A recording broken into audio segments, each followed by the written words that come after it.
Bienvenue à vous dans cette nouvelle vidéo d'actualité auto. On se retrouve aujourd'hui pour un petit débrief des actus les plus importantes de ces dernières 24 heures. Et aujourd'hui, on va parler pas mal de contrôle technique parce qu'on va parler d'une rumeur qui se propage très vite actuellement, que ce soit dans les médias papier, à la télé ou même sur YouTube, concernant un passage au contrôle technique obligatoire tous les ans au lieu de tous les 2 ans. On va parler aussi du contrôle technique moto puisqu'on a quelques chiffres intéressants sur les résultats 2024 et également quelques retours de la part des centres de contrôle technique. Et puis on parlera aussi d'autres petites news. On va parler d'Aston Martin qui revoit encore son plan vers le tout électrique et puis on parlera de nouveaux petits rebondissements dans l'affaire KTM. Voilà, ce sont les sujets de la vidéo du jour, j'espère qu'elle vous plaira. Si c'est le cas, je compte sur vous pour le montrer comme d'habitude en laissant un petit like, en vous abonnant bien sûr et en laissant un petit commentaire pour me dire ce que vous pensez de l'actu du jour. Alors je vous le disais, on va commencer par parler du contrôle technique parce que depuis quelques jours je vois pas mal de commentaires concernant des changements assez importants liés au contrôle technique, notamment sur sa durée de validité. Actuellement, un véhicule qui a plus de 4 ans doit passer un contrôle technique tous les 2 ans pour assurer sa conformité et sa sécurité. Sauf que depuis quelques jours, on entend parler du fait que l'État voudrait que l'on passe ce contrôle technique tous les ans et non plus tous les 2 ans. Alors déjà, ce qu'il faut savoir, c'est que les rumeurs que l'on entend actuellement sur Internet ne concernent que les véhicules de plus de 10 ans. C'est-à-dire que si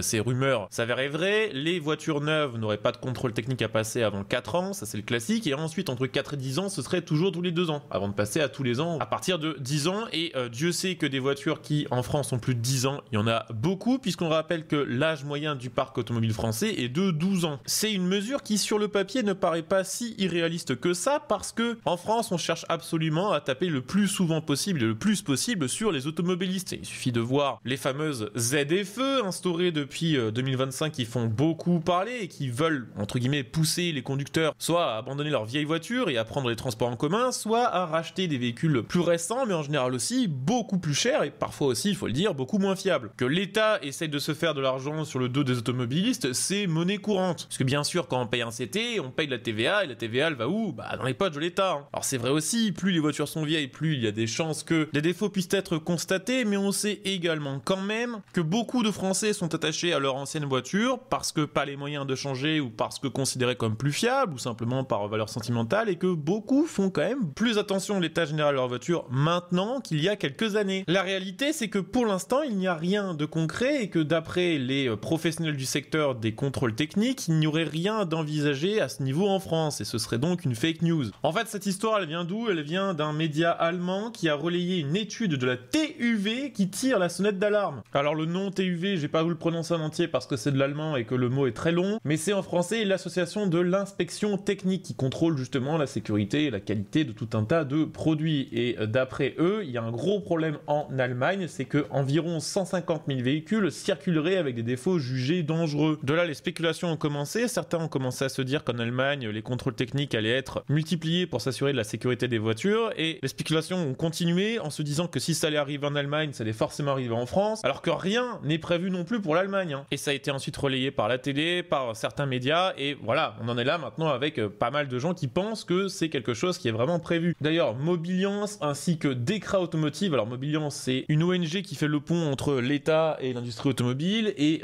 Decra c'est les fameux centres de contrôle technique. D'après eux, rien n'est prévu de la sorte en France, ni sur le court terme, ni sur le moyen terme. Pour info, c'est pas la première fois qu'on entend parler de modifications quant à la durée de la validité du contrôle technique. Il y avait déjà eu une rumeur similaire en 2018 qui disait que tous les véhicules de plus de 7 ans allaient devoir passer au contrôle technique tous les ans et on est 6 ans, 7 ans plus tard même, il ne s'est toujours rien passé. Je voulais quand même continuer dans le sujet des contrôles techniques aujourd'hui parce qu'on a eu justement les résultats du contrôle technique moto et quadricycle, hein, donc les quads et tout ce qui va avec. C'était une modification du CT qui avait fait couler beaucoup d'encre. Ça avait été très décrié, les motards avaient manifesté en masse et ils ont eu raison, puisque les motos de plus de 50 cm3, qui ont représenté quand même 73% de tous les véhicules contrôlés en 2024, il y a eu forcément beaucoup de motos contrôlées parce que c'était la fameuse année pendant laquelle ce contrôle moto devenait obligatoire, et en ayant représenté 73% des véhicules contrôlés, elles n'ont représenté que 4% des contre-visites. Seulement 9% des motos de plus de 50 cm3 ont dû se soumettre à une contre-visite, et seulement 0,09% d'entre elles l'ont été pour des défaillances critiques.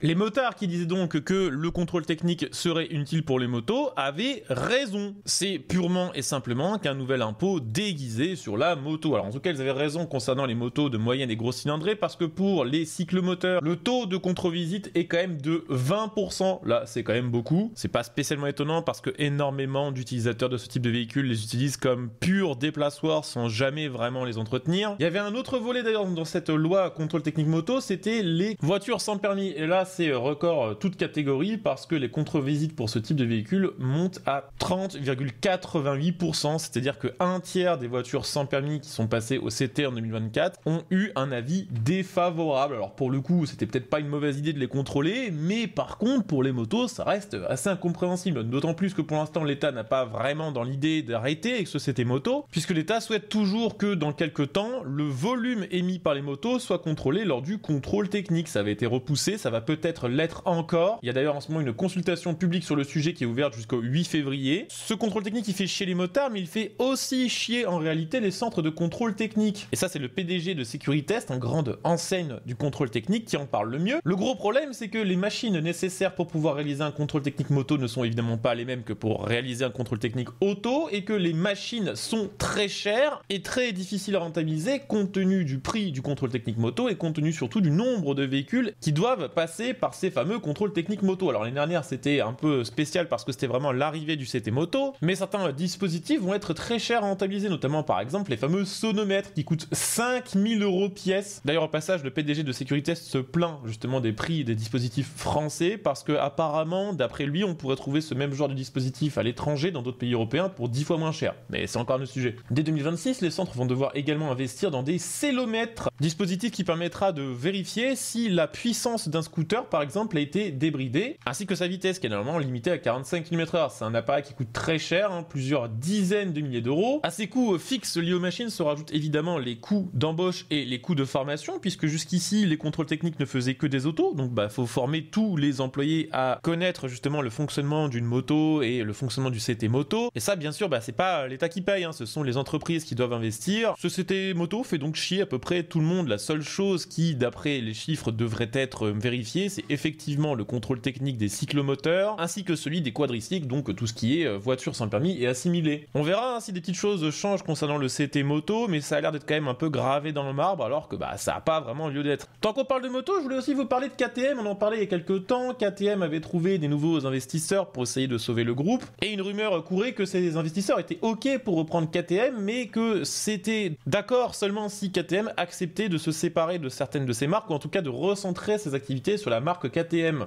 C'est officiel, puisque KTM vient de vendre toutes ses actions de MV Agusta, qui va lui permettre de récupérer plusieurs millions d'euros d'un coup. Alors faut savoir que c'est pas forcément une mauvaise nouvelle, puisque Timur Sardarov, qui est le CEO de Art of Mobility, à qui appartient maintenant MV Agusta, est très content d'avoir récupéré l'intégralité, ou en tout cas une grande partie des actions MV Agusta, pour pouvoir faire de MV Agusta une marque plus indépendante et plus forte. Donc en soi, c'est même pas un drame, c'est juste une info. Voilà, KTM ne détient plus rien de MV Agusta. Bon, puis pour terminer cette vidéo, je voulais vous parler un petit peu d'Aston Martin, même si c'est une marque de niche, ça me fait toujours plaisir de voir des bonnes nouvelles et des marques qui continuent à faire rêver. Il y a 5 mois, Aston Martin a changé de grand patron, c'est maintenant Adrian Hallmark qui s'occupe de la marque, et il vient d'annoncer que la marque Aston Martin allait suivre un process d'électrification plus lent que prévu et que les moteurs thermiques allaient être maintenus aussi longtemps que possible. Alors Aston Martin prévoit toujours de sortir un modèle 100% électrique d'ici 5 ans, donc quelque part avant 2030, mais le CEO de Aston Martin considère qu'après 2030, 85% de ses ventes d'Aston Martin seront encore constituées de modèles ayant un moteur thermique ou hybride. La raison pour laquelle Aston Martin pour l'instant ne prévoit pas d'être un jour une marque 100% électrique. Ils s'adapteront à la demande, et même si en Europe on parle toujours du 100% électrique en 2035, vu qu'aux États-Unis cette règle s'est envolée en 2 minutes à peu près au moment de l'élection de Donald Trump, il est tout à fait possible que Aston Martin continue à faire des voitures thermiques, ne serait-ce que pour ce marché-là. La première Aston 100% électrique utilisera des systèmes électriques développés par la marque Lucid, donc ils pourront reprendre leur batterie ainsi que leur moteur. Aston Martin a confirmé qu'en Europe, le V8 survivrait jusqu'à 2035 et que le V12 survivrait après 2030 probablement, mais dans des plus faibles volumes, donc ce qui veut dire qu'on a encore au moins 10 ans de V12 devant nous, ce qui est quand même plutôt une bonne nouvelle. La grande question, c'est comment fonctionnera le marché américain, comment seront adaptées les normes en Europe, et surtout, Aston Martin pourra-t-il profiter de la fameuse niche qui concerne les voitures thermiques, le fameux amendement Ferrari qui devrait permettre aux petites marques qui font peu de volume de continuer le thermique. Aston Martin d'ailleurs confirme par la même occasion qu'il n'y aura pas d'autres SUV dans la marque que le DBX et que malgré les rumeurs persistantes, la sous-marque Lagonda ne sera pas relancée. Donc voilà, on a fait un petit peu le tour des news d'aujourd'hui. J'espère que cette vidéo vous aura plu, qu'elle vous aura intéressé. C'est le cas, je compte sur vous pour le montrer comme d'hab en laissant un petit like, en vous abonnant pour les prochaines vidéos et bien sûr aussi en laissant un petit commentaire pour me dire ce que vous pensez de l'actu du jour. On se retrouve dès demain pour une nouvelle vidéo.